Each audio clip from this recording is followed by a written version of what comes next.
Hello guys, in this video we are going to discuss about a very crucial concept which is very important in understanding ISO 45001, which is safety management system. If you want to develop a systematic approach of determining and assessing which solutions are viable for your organization, then you need to implement PDCA cycle. This model provides a mechanism for organizations to effectively manage their occupational health and safety risks. In the first phase, which is the planning phase, you need to set the context in which your organization works and set the objectives in line with the organization's vision and mission. Moreover, you also need to identify risks and opportunities. For instance, many workers undergo stress, which is a psychosocial risk.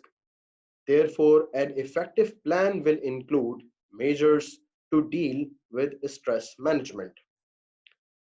Always remember that ISO 45001 directs top management to own the workplace and all of its hazards.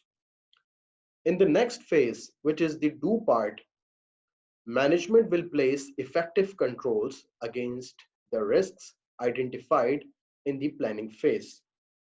In the third phase, which is the check part, you need to monitor the performance of applied controls and determine overall occupational health and safety performance.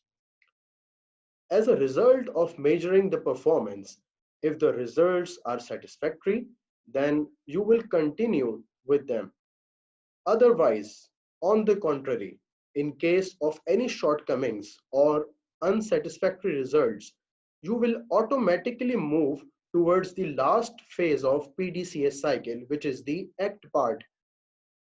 And that is all about improvement, which is also referred to as continual improvement. So that is all about PDCA cycle, which is the foundation on which ISO 45001 stands.